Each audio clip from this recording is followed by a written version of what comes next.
Hi everyone, welcome. It's part 3 of class 12, chapter number 9, financial management. Our next topic is dividend decision. Dividend is that portion of divisible profit that is distributed to the owners. जो dividend है हमारा वो divisible profits means जो profits हम divide करते हैं, ठीक है, उसका वो पार्ट है जिसको हम डिस्ट्रीब्यूट कर देते हैं ओनर्स को, like our share holders.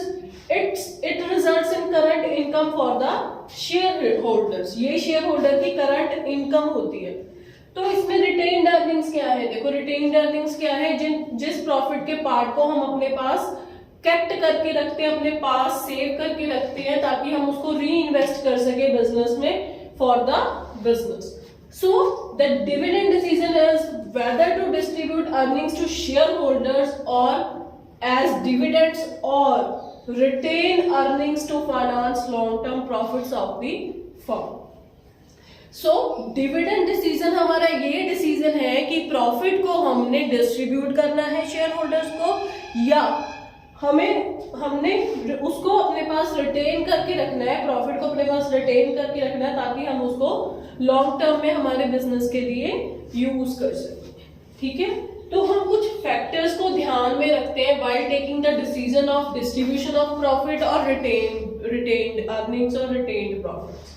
So the factors affecting dividend decision, कि कौन से ऐसे फैक्टर्स हैं जो हमारे डिविडेंड डिसीजन को अफेक्ट करते हैं. First one is earnings. Companies having high and stable earnings could declare high rate of dividends. जिस कंपनी में हाई अर्निंग्स है या स्टेबल अर्निंग्स है, मतलब हर साल की अर्निंग्स उनकी फिक्स है, स्टेबल है, सेम होती है, तो वो high rate of dividends declare कर सकते हैं. As dividend are paid out of current and past earnings, क्योंकि वो अपनी करंट अर्निंग में से डिविडेंड को पे कर सकते हैं. Next factor is stability of dividends. Companies generally follow the policy of stable dividend. Companies क्या करती है, जनरली स्टेबल डिविडेंड की पॉलिसी को फॉलो करती है कि अगर एक कंपनी अपना डिविडेंड स्टेबल रखती है तो उस कंपनी की इमेज मार्केट में बहुत ज्यादा अच्छी होती है. So the dividend per share is not altered, वो बार बार चेंज नहीं करती और change in case earning change by small promotion. अगर चेंज करते भी हैं तो बहुत ही स्मॉल प्रमोशन में उसमें चेंज आता है. Next factor we have the growth prospect. Growth prospect क्या है? देखो, in case there are growth prospects for the company in the near future then it will retain its earning. अगर near future company अपनी growth करना चाहती है तो वो प्रॉफिट को अपने पास रिटेन करके रखेगी और डिविडेंड कम डिक्लेयर करेगी. Next we have the cash flow positions. Dividend involve an outflow of cash. Dividend अगर हम अपने शेयर होल्डर्स को पे करते हैं तो हमारा कैश चला जाता है. And availability of adequate cash is foremost requirement for declaration of dividend. तो अगर हमारे पास खुद के पास सफिशिएंट कैश होगा तभी हम एज अ उसको डिविडेंड के रूप में डिक्लेयर कर सकते हैं, अगर हमारे खुद के पास पैसे होंगे तो.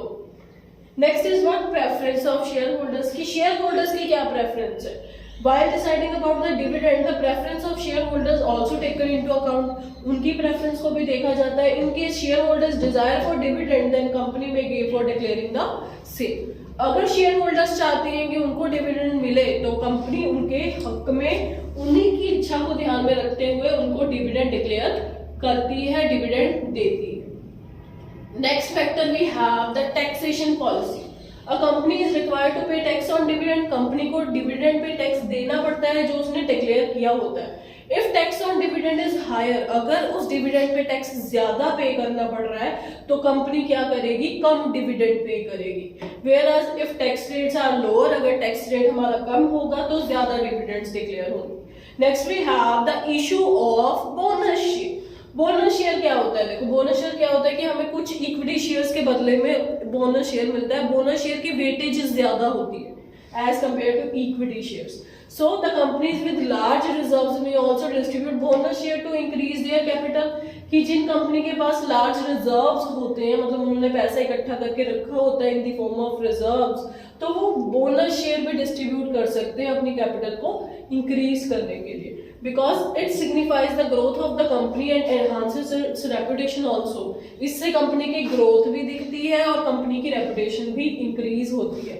Next last we have the legal constraints. Legal means कुछ legal formalities. Under provisions of companies act all earnings can't be distributed. हम सारी अर्निंग्स जो हम प्रॉफिट कमा रहे हैं वो हम सारा का सारा डिस्ट्रीब्यूट नहीं कर सकते according to companies act. And the company has to provide for various reserves. हमें काफी सारे रिजर्व भी क्रिएट करके रखने पड़ते हैं, उनमें भी पैसा ट्रांसफर करना पड़ता है. This limit the capacity of a company to declare dividend. तो ये जो रूल है, ये जो लीगल कॉन्स्ट्रेंट है, ये जो लीगल फॉर्मेलिटी है अकॉर्डिंग टू कंपनीज एक्ट, तो ये कंपनी की कैपेसिटी को लिमिट कर देती है कि वो एक लिमिट तक ही डिविडेंड को डिक्लेयर कर सकती है. So these are the factors affecting our dividend decision. Okay.